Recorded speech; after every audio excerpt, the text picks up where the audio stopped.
Do you believe a country should hold its course, even when 6 armed patrol boats try to block an aircraft carrier in international waters? Before we continue, prove it. Subscribe if you think the United States did the right thing by not deviating even a single degree in the face of the Venezuelan patrol boats. What you're about to see wasn't a minor incident or a simple radar misunderstanding. It was a silent clash between 2 opposing wills, an advanced formation that refused to yield, and a group of boats that decided to push beyond the limit. Stay, because this encounter revealed how quickly a bad decision can push 2 countries to the edge of a real crisis.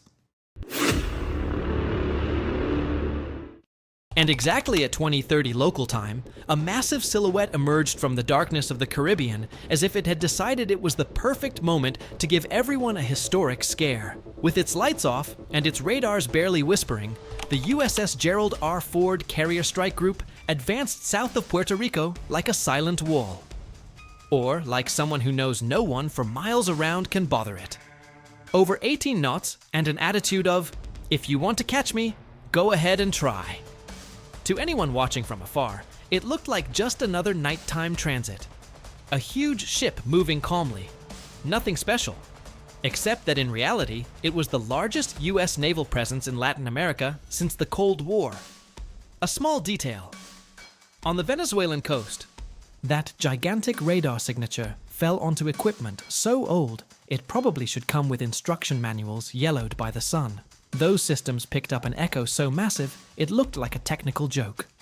90 miles from La Guaira, they reduced an entire strike group to a single destroyer. If only all problems could be solved by compressing them that easily. Minutes later, 6 armed patrol boats left the port at full speed. This wasn't a, let's see what's happening. It was more of a, let's make sure they know we're here, heading straight toward what they believed was a lone US ship. They weren't investigating. They weren't observing. They were trying to pressure, to push, to provoke. In international waters, at night, with faulty information, excellent combination. They thought they were facing an isolated ship. In reality, they were heading toward one of the most advanced naval formations in the world. It was like trying to scare a lion because you think it's a stray cat. They chose the wrong opponent. Very confidently. The first thing that changed the dynamic didn't come from the sea, but from the US radar. As soon as the Ford took its course southward, 6 small echoes appeared on the edge of the radar. At first, they looked like common traffic, nothing alarming. But suddenly, those dots began closing in with a coordination no local fishing boat has, unless they've taken an intensive course in naval tactics. From above, the figure took the shape of an arrow. 1 boat leading, 2 pairs behind, all moving between 30 and 35 knots. Long, straight, determined wakes. They weren't patrolling. They weren't circling. They were converging on an exact point along the carrier's path.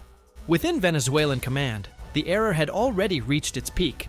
The infamous JY-11B radar, well known for its creative readings, had compressed the signature of an entire strike group into a single vessel. And based on that interpretation, commanders ordered the boats out as if they had found a political opportunity on a silver platter. On the bridge of the Gerald R. Ford, everything seemed normal. Red lights, sailors working, a calm environment. The kind of calm that only exists when you know your ship is the size of a small city and surrounded by destroyers ready for anything. But the atmosphere changed when the enemy echoes entered the psychological 20-mile zone. A 100,000-ton carrier doesn't turn or accelerate like a jet. It turns as if asking for permission. Every movement is slow, heavy, and precise. And now they had 6 boats approaching with far too much intention. At 15 miles, there were no doubts left. The boats weren't circling. They weren't observing. They were drawing attack geometry. Nothing subtle. US destroyers focused sensors, operators updated data, and the Venezuelan formation stayed perfect. Almost too perfect for something improvised. On the Ford's deck, the crew secured equipment and checked gear. They looked calm, but everyone knew that 6 fast boats advancing in tight formation never meant friendly visit. The distance kept shrinking. The carrier had 2 options: hold course and show absolute conviction, or veer off and send a message of weakness. And no one on board wanted to send that message. so when the boats crossed the 15-mile mark, the situation moved from observation to control. The destroyer USS Thomas Hudner made the first move. It accelerated, turned with such perfect precision anyone might think they were filming a commercial, and positioned itself exactly between the carrier and the boats. It wasn't aggressive, but it was unmistakably clear. Not through here. The Hudner accelerated, turned with surgical precision, and placed itself exactly between the carrier and the Venezuelan formation. It wasn't aggressive, it wasn't abrupt, but its intention was crystal clear. The path to the carrier was closed. On the water, speed doesn't win confrontations. Position does. The fast boats could outrun the destroyer, but they could never outmaneuver it. Immediately, two MH-60R Seahawk helicopters lifted off from the deck, forming a perfect surveillance circle. From above, they could see every acceleration, every turn, every minimal movement of the Venezuelan boats. The intention wasn't to threaten. It was to make clear that nothing around the carrier was outside US vision. Instead of backing off, the arrowhead formation tightened even more. The lead boat surged to nearly 40 knots. No doubt, they were executing a proximity challenge, pushing the situation to the limit. The Hudner held its position like a moving wall. The United States had drawn its line. Now everything depended on Venezuela. When the distance closed to under 10 miles, US systems shifted posture. The Hudner's Mark 45 gun rotated slowly, pointing a few degrees towards the enemy wakes. It wasn't preparation to fire. It was a silent statement. Moments later, the CIWS switched from inactive to passive tracking, rotating very slowly, just enough for the boats to understand that any wrong action would be detected instantly. Above them, the Seahawks tightened their orbit, illuminating every movement of the Venezuelan engines with infrared. And at the heart of the US combat system, the SPY-6 radar analyzed the formation with surgical clarity that made it impossible to miss any detail. The geometry closed like steel pincers. And then something happened that no experienced sailor would ignore. A pulse of Venezuelan fire control radar hit the Hudner. It was brief, almost discreet, but unmistakable. The technical equivalent of resting a finger on a trigger without pulling it. Even so, neither the carrier nor its escorts changed posture. They didn't raise weapons, they didn't issue warnings, they didn't slow down. This wasn't intimidation. It was absolute control. When the Venezuelan boats entered within 5 nautical miles, the US activated the next phase, a formal radio message, clear and calm, declaring that the US formation was legally navigating in international waters and would not alter its course.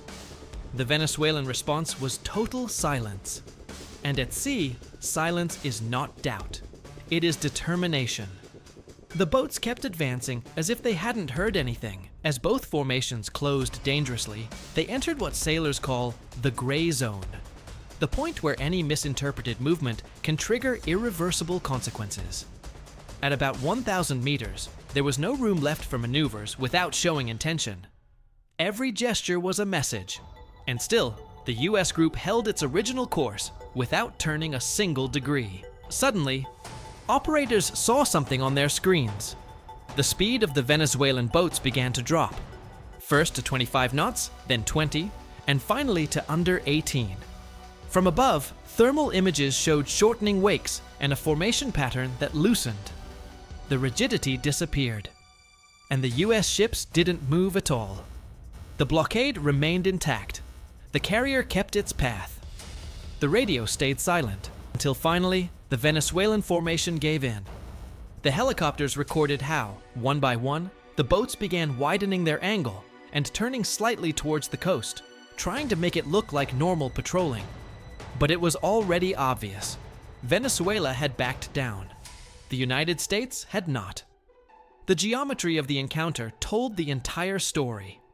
The boats dispersed while the US formation continued exactly as planned. There were no shots, no collisions, no raised voices over radio, just a silent clash between two wills.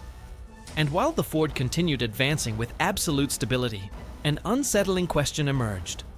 If a single radar error brought these boats this close to the limit tonight, what will happen next time? when the margin for error is even smaller. Because in the end, this encounter proved something brute force cannot always express: that American power at sea also lives in discipline, presence, and the ability to control danger without letting danger dictate the outcome. As the Ford Group continued its course, one question lingered over the Caribbean: how long until a tiny mistake triggers a real crisis? Tonight, the United States held the line and Venezuela retreated. But what happens when neither side wants to? There were no shots, but there was a clear message: prudence or unnecessary risk. Leave your opinion and subscribe so you don't miss the next analyses.